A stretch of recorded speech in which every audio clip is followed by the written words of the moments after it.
कि इस प्रश्न दूसरे वाले प्रश्न में कि परमाणु जो है यूरेनियम का 92 यूरेनियम 238 नाभिक अल्फा पर उत्सर्जित करता है, जैसा बताया भी। अब उत्सर्जन के पश्चात अल्फा का एक करीब दूर चला जाता है। मान लीजिए नाभिक यहाँ पर है 92U230 और अल्फा का उत्सर्जित होने के बाद जो है कितनी दूरी तय करता है, और दोनों के बीच की दूरी है 9 × 10⁻⁻15 मीटर। अब चूंकि यहाँ इसमें 92 जो है 92 प्रोटॉन है, तो इस पर जो है जो मूल कण है इस पर आवेश 92E हो जाएगा। अब चूंकि अल्फा पर जो है 2E होता है, यहाँ अल्फा पर ये सपोज दैट अगर एक Q1 हुआ तो एक Q2 हो गया, लेकिन इस पर चार्ज कितना होगा 2E तो निकल गया उत्सर्जन के पश्चात, तो 92E -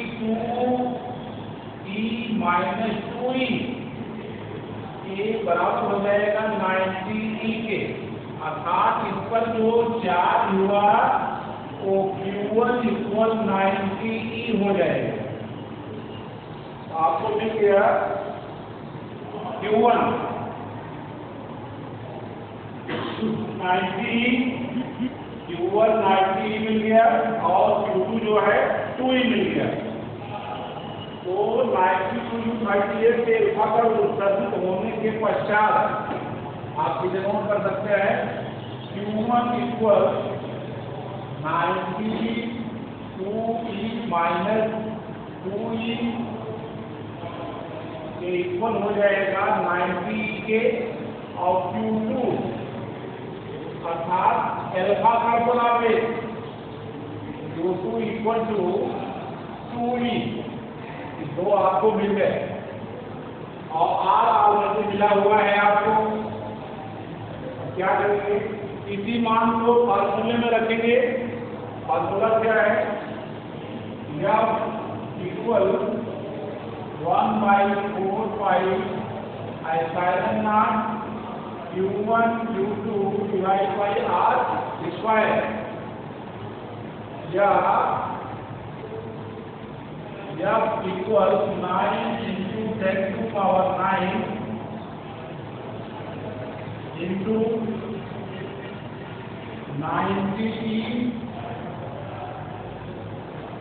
into 2E divided by 9 into 10⁻⁻15। Clear? या देखिए इसको, इस पर आवेश जो है 90E और 2E का हुआ, या आप लिख सकते हैं इसको F = 9 × 10⁹ into 990 into 2 into 1.6 into 10⁻⁻19 coulomb का स्क्वायर डिवाइड बाय 9 into 10⁻⁻15। इतना नोट किए। अब इसी को जो है हल कर दीजिए, और वो भी जो है इसका स्क्वायर है, R का स्क्वायर है, आप जो है इसका स्क्वायर कर दीजिए है। अब इसके बाद इसको पुनः हल कीजिए, आगे लिखेंगे या कि नहीं हो तब तक आपको हल करके निकालते रहिए।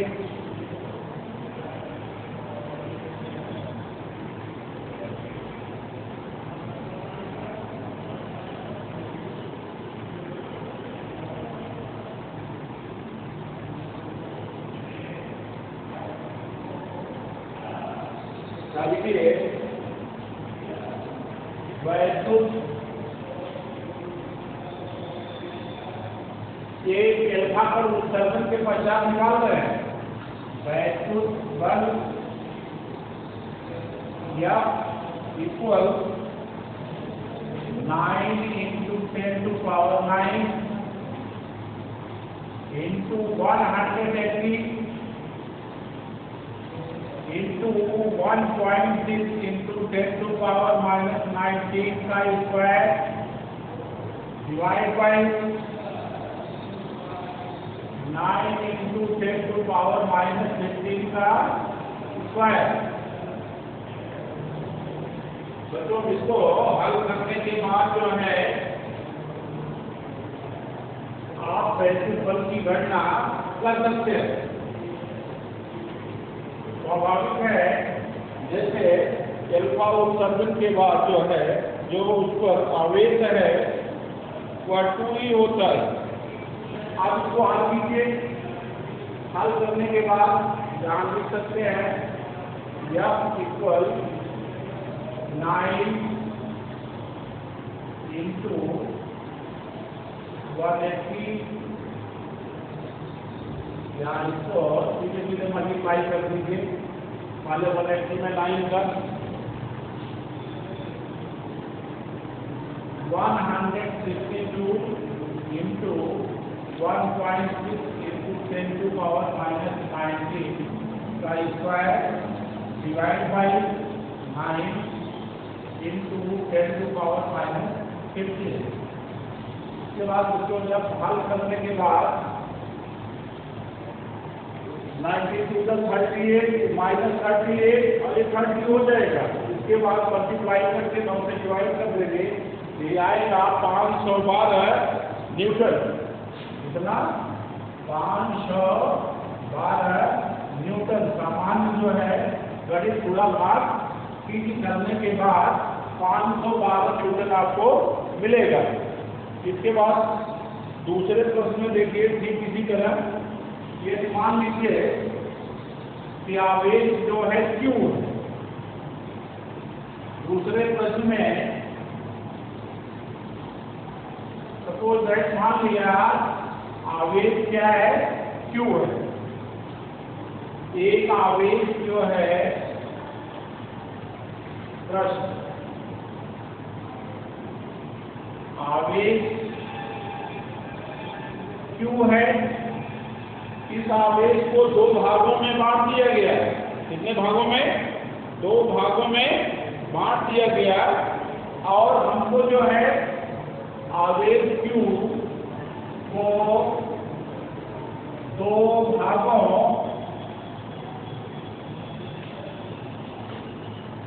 में विभाजित करने पर प्रत्येक पर प्रतिकर्षण या प्रत्येक पर प्रतिकर्षण बल कितना होगा। ये तो आपका प्रश्न हो गया। कोई आवेश Q है, इसको 2 भागों में आपने बांट दिया। 2 भागों में बांटने के बाद प्रत्येक पर प्रतिकर्षण बल कितना होगा। आप जानते हैं एक आवेश Q है। सपोज है मान लिया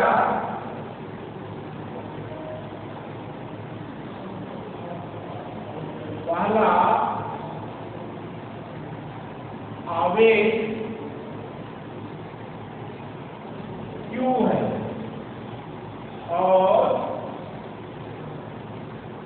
दूसरा, क्योंकि अब Q में से Q को माइनस कर देंगे, और दूसरा Q माइनस Q है। अतः कूलॉम के नियम से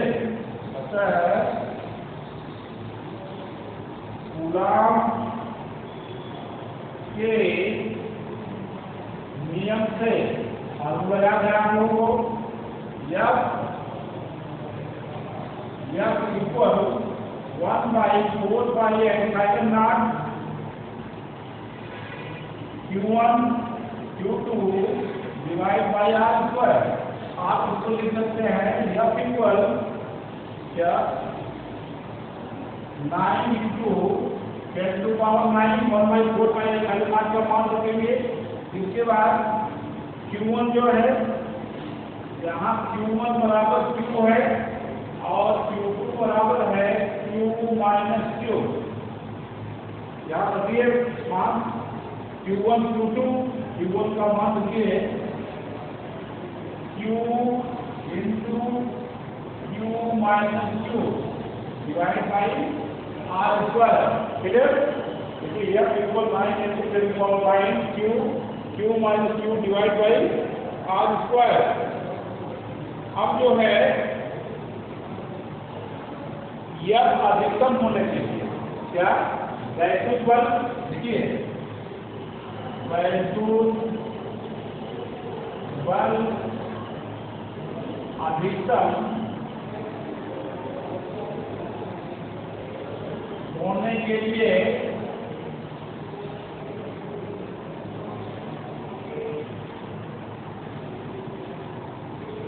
ये अधिक होना चाहिए और Q multiply by Q minus Q अधिकतम होना चाहिए।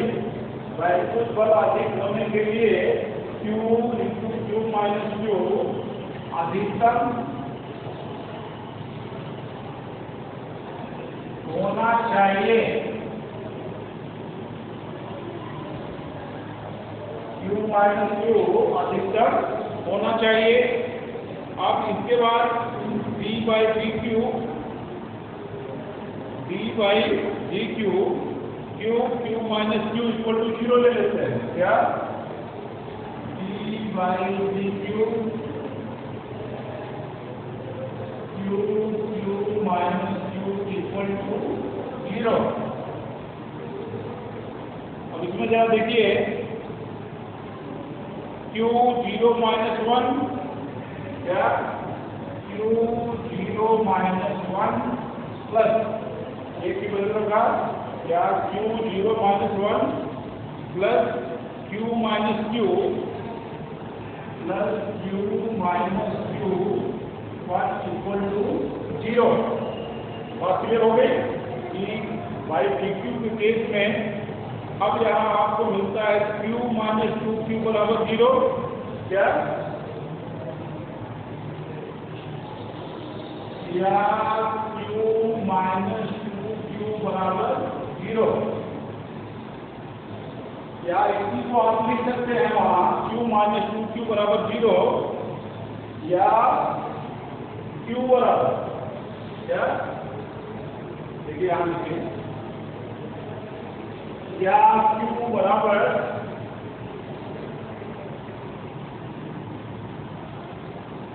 या Q बराबर 2Q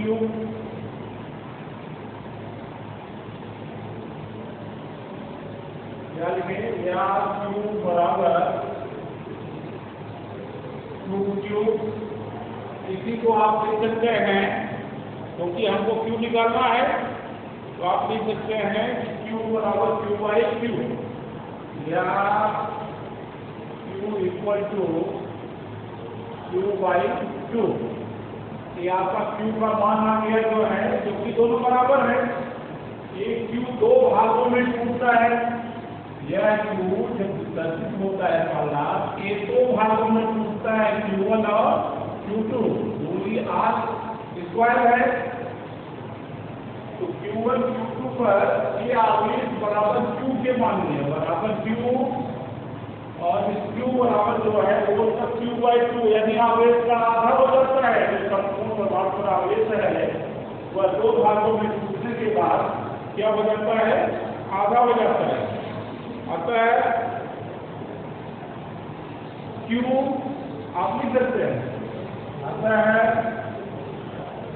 Q के तो बराबर भाग वह समान आवेश